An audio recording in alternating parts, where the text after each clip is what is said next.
Okay, thank you for joining us today. This is another episode of the Love Fruit podcast with myself, Ronnie Smith from UK Fruitfest. And today we're going to interview a good friend of mine, someone I've known for a long time in the 80-10-10 raw vegan fruitarian community, and that is Marina Grubic. And Marina is originally from Serbia, I believe. I think she'll correct me on that if I'm wrong. And I originally met Marina at, I believe, the Slovenian Fruit Festival a number of years ago, the Fruits and Health Festival in Slovenia a number of years ago. And I've also, she's been part of the Danish Fresh Food Festival. She's also been the chef at the UK Festival in the past and did an excellent job. So Marina, you've been obviously part of this community for a while, and I think that you're also very experienced in traveling in Thailand, different places like that, and staying out there and enjoying the fruity lifestyle out there. So, uh, one thing I like about you as well, Marina, you're always very, very positive person, and I think you teach about the law of attraction and all that kind of stuff. Um, and yeah, you're another great example of someone thriving on this raw lifestyle. So, is there anything else you would like to introduce yourself or say about yourself before we get going with this interview? Well, thank you for inviting me to this interview, and thank you for everything that you are doing. I think that you're doing an amazing job with just gathering people from all over the world to the UK to celebrate this kind of lifestyle. Yes, I'm originally from Serbia. I'm currently in Thailand, in Chiang Mai, and this is the city that I call my second home. I just love to live here. I've been traveling around Asia, of course, in search for some good fruits. I love tropical fruits, but I will also add this: Europe has amazing fruits in summer as well as amazing persimmons in winter. What would I like to add about me? Well, I'm passionate about teaching people about our biological diet, which is fresh fruits and vegetables, and not only that is the most diet for humans, it is the tastiest and it makes the most common sense in regard to welfare of this planet and other animal species. Excellent, excellent, yeah. And let's go back, Marina. How did all this start for you? Is this something common in Serbia? Does everyone eat a fruit diet there? Oh no, it's quite opposite. I think I am a black sheep there. Even though I'm gonna say this, that I see this movement going on in Serbia as well, and in neighboring country around Serbia. Yeah, so I'm so happy to see that there are more vegan restaurants than before. When I started with my vegetarian diet in 2004, nobody even knew what vegetarian meant. It was a non-existent word. And then in 2005, I went vegan, and everyone around me thought I was in some kind of a cult, or I was, or that was a phase that I was going to get out very soon. But then I moved on to the 80-10-10, and that was shocking to most people in my environment because nobody even heard about this kind of diet. But I'm gonna stay on a positive side and say that I can absolutely predict that we are moving towards eating fresh fruits and vegetables. So I am currently probably in a minority in Serbia, in a huge minority in Serbia. But it's a growing movement. Yeah, I'm gonna say that it's growing movement. But what was it that made you start to make that transition then? You weren't brought up on a vegan diet or anything like that. And when in your life did the lights come on and did you start making those changes? Oh, that's an excellent question. Well, it dates back to when I was around 4 or 5. Uh, Ironically, my father was working at the time in a meat industry. He was an accountant there, and so often he would bring this, what we were calling a package from his work, and the package contained lots of different meats, all kind of expensive,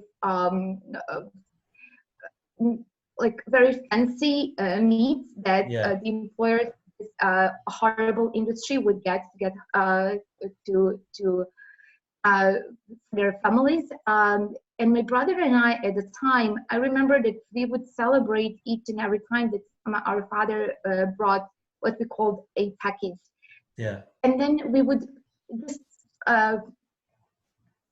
all these kinds of meat. And for me, meat was always something that was just made. It was made at my father's work.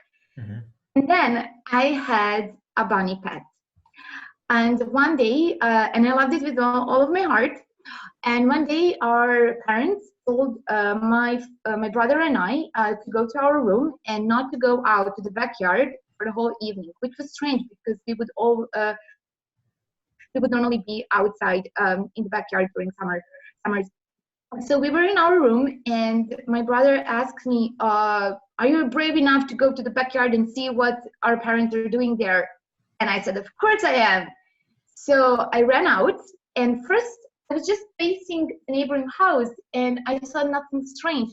And I still remember this moment. So I was slowly turning around, and all of a sudden, I was shocked with this image. My father was holding my bunny pet for its ears, and a neighbor was standing beside my father with a big knife in his hand, and there was blood dropping from my bunny pet. And at that moment, I just froze. I didn't know what to think. I didn't know what was going on. And I remembered that my mother came to me and she dragged me into the house, and she told me, "I told you not to go out. I told you to stay in your room." And then I started crying because I was so confused. I didn't know what was going on. And then my father came around and he explained to me in a very polite, in a very kind way, that we kill animals in order to eat them, and that if they didn't kill my bunny pet, he would just grow old and die naturally, and nobody would benefit from it. And I was in my tears, tears all over my face, but I was 4 or 5 at the time, and I thought that I should believe my father, that he knew the best.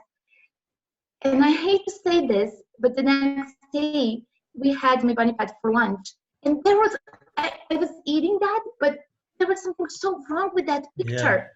And then years later, I was in elementary school, towards the end of elementary school, and I got a paperwork. I got to do a paper on Nikola Tesla, which is a huge hero in Serbian history, in world history, I would say. And at that time, we didn't have computers, not to mention internet. So I went to the library, and I was browsing all these books about Nikola Tesla, trying to write my paper. And then I found this sentence: Nikola Tesla was a vegetarian. Vegetarian? What does it even mean?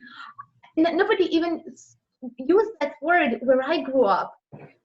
And so I started thinking about this vegetarianism, and then I found out that there are some people who don't consume meat, and I was shocked. How could that be possible? We grew up on eating meat. We thought that was essential. That's something that my father was bringing from work. But then slowly, step by step, I came into just acknowledging that not only that we can live without meat, but we are not meat eaters. Years later, I went to the USA, and I lived there with a family who was much into the work of Dr. Colin Campbell. And at that time, Dr. Colin Campbell published his very first book, A Kind of Study, and his course at Cornell University. So I enrolled in the course.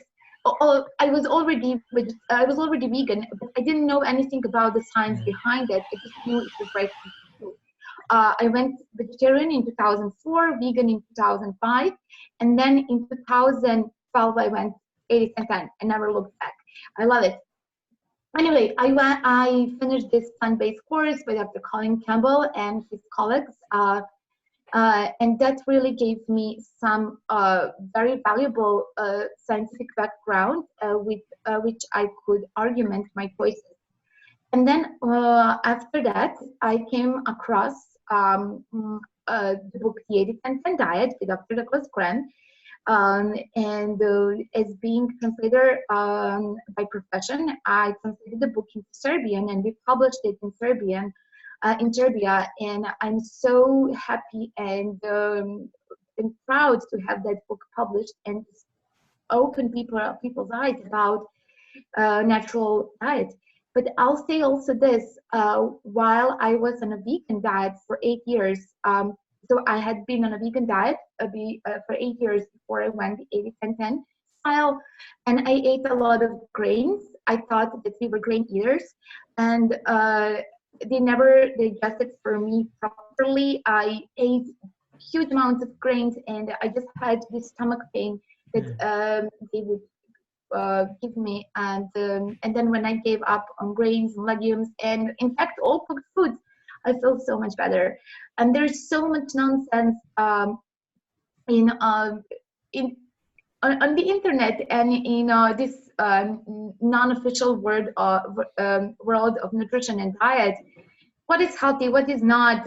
Like the Mediterranean diet is the healthiest one because they use olive oil, or this and that is because of that. And no, there is a species-specific diet for every species on this planet, and humans are not different. Humans are frugivores. We have an anatomy and physiology that is suited for eating fresh fruits and vegetables. And when I say vegetables, I don't mean all vegetables, but rather tender greens, anything that is soft, anything that is soft to digest, and small amounts of nuts and seeds. So that's our diet. Excellent. Yeah, excellent. So, what would be your tips then for beginners, people that are just coming to this for the first time, if they're looking to transition and make that change like you did? Yeah, perfect question. Well, thank you for that. I would say education first. Find a reliable source of education. I will say this for myself, like after finishing that plant-based diet course by Dr. Colin Campbell, I moved on to translating the 80-10-10 diet, and I believe that translating the book really helped me to understand and really read the book a couple of times and really understand it. And then I went to intern with Dr. Douglas Graham in Costa Rica, where I learned a lot. And then I enrolled in Vibrant Health and Wealth Academy by Dr. David Klein, and I learned a lot there. And then I was also translating a seminar by Lauren Lockman, from whom I learned a lot. And then I went to all these fruit festivals where I learned a lot. So I would say that just learn the basics, that will the right basics. Learn the right information so that you can easily understand what is a misinformation and what is information. Because in today's world of so much information, it is like a double sword. We have so much information, so much of it is misinformation. And if you're not educated how to think critically, then you won't be able to know what is misinformation and what is information. So education first. And then after that, I would say just gradually start replacing your standard meals with simple fruit and veggie meals. Start with a breakfast, then move on to replacing lunch, and leave the dinner, whatever it is. And then over the time, introduce a huge salad before your cooked fare for dinner. And then over the time, see how that cooked meal is slowly disappearing, and you're replacing it with a satisfying salad. But also find some good recipes that will satisfy you. How did you find your own personal transition to this diet? Did you find it quite easy? Did you fall off a lot and go back again, or did you find that's a very good question. So in 2011 was the first time I heard about raw diet. I didn't even know what it meant, and I found some gourmet high-fat recipes, and I tried them, and I had such poor digestion with them. So I went back to simple cooked meals that I had been eating before that gourmet raw experience. And I remember that simple cooked meals, like just potatoes or just millet, or I was eating actually like mono meals on a cooked diet. That was just much better than high fat raw vegan diet. And then so that didn't work for me. So we went back to simple cooked vegan diet, and that worked way better in terms of my digestion. And then in 2012, I translated the book 8-10, and I think it was, well, I'm going to say overnight, once when I understood what I was supposed to be doing.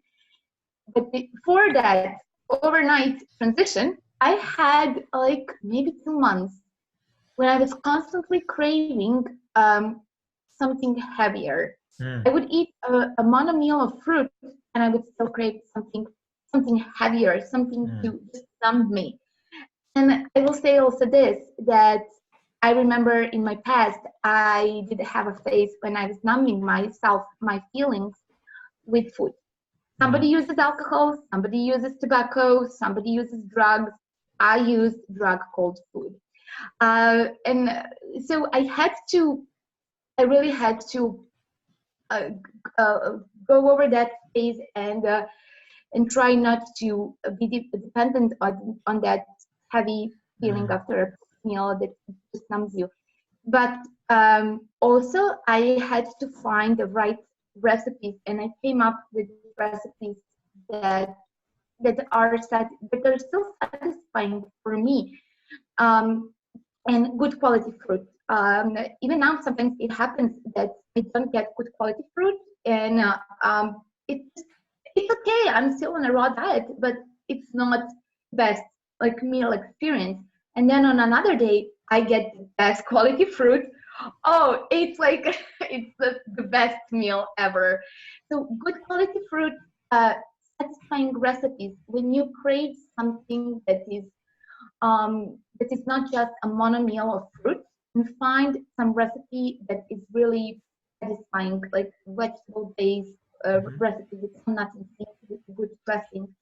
I have some recipes on my YouTube channel and in my recipe book if anyone is interested. But there's so many great recipes on the internet. Still low-fat raw vegan, and just fall in love with fruits and vegetables. That's it. Excellent. And on the other side of it, what are the mistakes that you see people make on this lifestyle that you think prevent them from achieving real success with it, or maybe falling off the diet, or not having a good experience? Yes. Well, that's another great question. So I would say first, being confused, not having the right information, trying to listen and read everything on the internet that is available, not giving a second thought to what is a misinformation and what is a valuable information. Not eating enough or overeating in some. So you don't want to eat less than you need. You don't want to eat more than you need. You just want to eat the right amount for you individually. So what I teach people when they try to transition to a raw vegan diet, I teach them the following. It's a simple recipe that I believe is very helpful. So I teach them how to measure their individual calorie needs, how to make a meal plan that will satisfy, that will meet their individual caloric needs, and how to stick to that meal plan. But I also explain that caloric needs and caloric potential in food are not precise measures, and there are so many variables there, and so many circumstances that can affect individual caloric needs from day to day, and understanding that those numbers of calories in food are just numbers. Those are not precise measures. But even though it's not a precise math, I do teach people how to at least start on their raw vegan diet, just to know, uh, just to know how much approximately to eat at the beginning, and then later on, when they are more accustomed to eating fresh fruits and vegetables, they won't be dependent on numbers, and they will be able to have their body guide them into the right amounts for them. Not eating enough, or sometimes even overeating. I would also say that in regards to, so I see that some people are not eating enough, and then some people are overeating, trying, I guess, to get that full numbing feeling from fresh fruits and vegetables that they had from cooked food. Um, so I believe that meditation and exercising and getting in tune with your body through various techniques, either that be meditation, yoga, or some kind of sport, is a way to go. Is a way to be in tune with your body, and then from there make a good and valuable and healthy relationship with food. Great, absolutely excellent. And you've been helping people for quite a while with this lifestyle, with your YouTube channel and videos you've done, with books that you've written and things like that. And I believe that you've also got a retreat coming up, and we'll speak about that in a little bit. But you've traveled a lot in this lifestyle. What have been some of the favorite places that you've been to, and what have been some of the benefits of going to some of these different places? Oh, well, thank you. Well, that's a great question. This is the one thing that I discovered on this lifestyle, that I get so excited when I'm traveling somewhere, because I already have my favorite fruits in different countries. I know it sounds maybe funny to people who are not into fruit diet. On a standard diet, people miss so much. All they eat is cooked starch and cooked meat. They miss so many flavors they don't even know about. So when I think about Denmark, I think about strawberries, because Danish strawberries, are some of the best strawberries in the world. They're unbelievable. Yeah, that's true. So when I think about England, oh my God, I remember at your fruit festival, UK Fruit Festival, we had such amazing flat peaches, donut peaches. They were like all I wanted to eat. Then, oh my gosh, then when you come across Pakistan mangoes, it's like heaven. And then when you come to Chiang Mai in January, oh, Namduk Mai mangoes and dragon fruit, and jackfruit. And then I go to Borneo. Oh, Borneo, Champedak. I'm crazy about it. Well, my point is that when you stumble across fruit-based diet, you just get so excited, and you get this urge to go and explore the world in search for fruits. And that's life. I think everyone should be that, and everyone should be planting more fruit trees. So where is your retreat that's coming up? Where's that going to be? And then maybe tell us, what's the intention for the retreat? Who's it for? What's your aim for the people that are there? What's the kind of experience that they should hope to have there? Thank you for that. So my next retreat is actually this month, from the 20th until the 29th of February, and it's going to be on Borneo. I am flying to Borneo tomorrow, where I'm staying in this beautiful natural resort, and I'm teaching yoga there for a month. So the last 10 days of February, I'm going to run my own retreat. And everyone who is interested in fitness, yoga, tropical fruit, and healthy living, and also just visiting beautiful tropical beaches of Borneo, are more than welcome to join my retreat. We are staying in wooden bungalows overlooking, I think it's Sulu Sea. I'm not sure is China Sea or Sulu Sea. Anyway, we are looking over the sea, and there is jungle behind us, and we have access to some of the most incredible tropical fruits of Borneo, like champedak, durian, rambutans. Also, I'm going to teach people how to open sprouted coconut that we find in jungle, which is one of my expertises. And we're going to do fitness and yoga daily. And I'm going to teach people about healthy living and healthy diet in this tropical paradise of Borneo.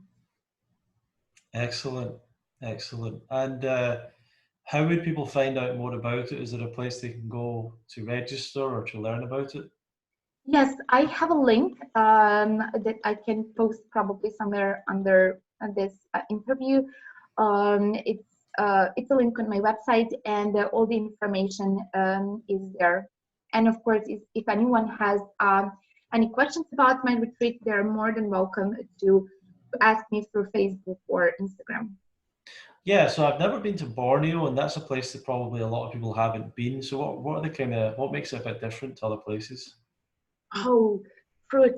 The fruit quality there is just like, I'm in love with fruits from Borneo, and I'm so crazy about this symbiotic relationship that people have with fruit trees, and I believe that people get crazy about tropical fruits because we remember what we left generations and generations before in tropics, and it is inherited in each and every of our cells, and we will never get rid of that. It is in our genes to love tropical fruits. So when we go to Borneo or any similar place, and we get this Eden of tropical fruits, untouched nature of jungle fruits, you know, that remembrance inside of you just go wild and tells you, oh, this is what I want. This is what I want to live on.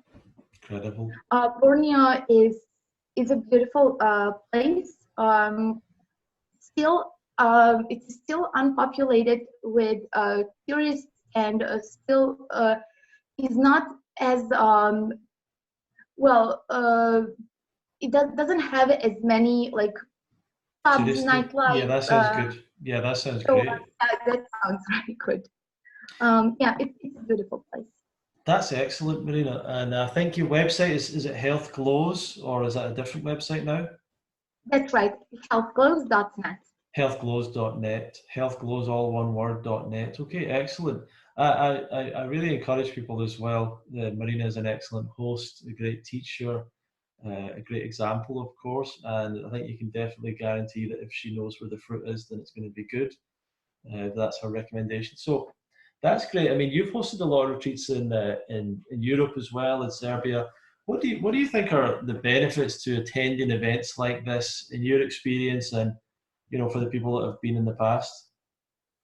Oh, there are so many benefits of going to your tribe. What I've seen over the years is that people come to me, they come to my retreat, and almost everyone say the same thing. We feel so lonely where we are. We feel so like aliens in wherever they live. So going to like the UK Fruit Festival or any similar event, you get to be around tens and tens, like over hundreds of people for a couple of days, and that gives you so much energy, so much motivation to move on, and gives you this feeling that you are a part of a group, of a tribe. Yeah, it's really important. And is it with a smaller retreat? Is it a kind of a chance for a person to get more individual assistance, more specific answers to their questions, training, things like that? Yeah, that's right. And then when you go to a smaller retreat, you get exactly what you have just described, more of that personal attention. But then when you go to a bigger festival, you get energy from being part of this huge, beautiful group. And I was just talking to some friends whom I have known over the years, and we always meet in different parts of the world, be that um, Danish festival, UK Fruit Festival, or some other event, or here in Thailand, and everyone is living their own lives. And then from time to time we meet, and each and every time we meet, it feels like family. It feels Yeah. like we are connected with this understanding about diet and life. And it's so powerful to have that kind of family, that kind of friend. Absolutely. Absolutely. Very Absolutely. powerful. So what do you see for the future for this movement, but also for yourself and what you're doing and how you're contributing to it? What's your plans for the future? What do you hope will happen? Well, I see that everyone is eating fresh fruits and vegetables because everyone just got hooked on fruits and vegetables, and everyone is planting these beautiful fruit farms, and we have tropical fruits distributed all over the planet, and there is so much food for people that we can start like giving to I don't know, to outside the world, because we have so much food. There's no famine in the world because everyone is satiated with this amazing high quality fruits and vegetables. So that's what I see in future. As for myself, I see myself being part of that beautiful world community of people who are dedicated to live their healthiest and happiest lives. As for me personally and business-wise, I see myself running my beautiful tropical resort, and I am having guests all around the world who like to uh, enjoy and celebrate healthy living. Wow, that sounds awesome. That really sounds awesome. Yes, And it well, happens. fantastic. You've been the chef at the Fruit Festival in the UK. You've helped out in the kitchen at other events. What do you think of the challenges of that, and how did you manage to deal with all that?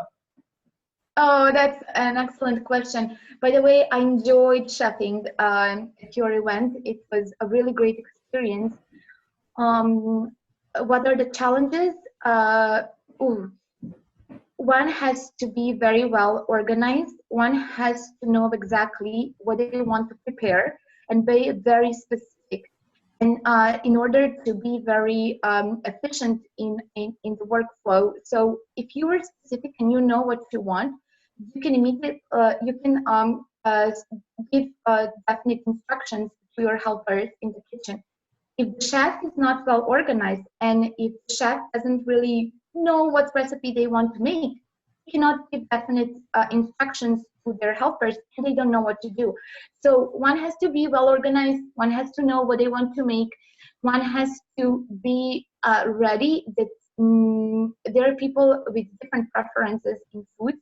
So it is best to serve different types of meals, different types of recipes with different textures and a little bit different taste, usage of herbs or not, usage of tomatoes or not, and so on. So to satisfy, if not everyone, then most people that Yeah. are at the event.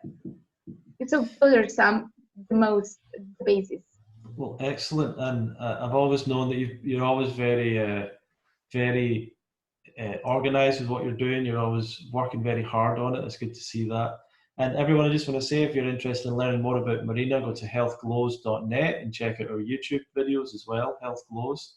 Instagram as well, Health Glows, or? That's right, and that's right. You can check Excellent. me out on various social medias, everything under Health Blogs. And if you're looking for an exciting and different retreat with a very kind, generous host in a completely different part of the world, then this sounds fantastic. The Borneo retreat with Marina, and you're definitely going to get some amazing fruit there. So go and check that out. Well, thank you very much for joining me, Marina. And I want to let everyone know this is the Love Fruit podcast. You can check it out on YouTube, on Spotify, iTunes. You can share that wherever you like, or give us a rating or a like or a comment. Give us your feedback. I'd like to know how you want this to go. If you're interested in learning more about the UK Fruitfest, you can go to fruitfest.co.uk. Thank you very much for joining us. And Marina, I'm sure we'll interview in the future, but good luck for everything, and we look forward to seeing you soon. Thank you very much, and thank you everyone for listening this interview. Bye-bye. Bye. Bye.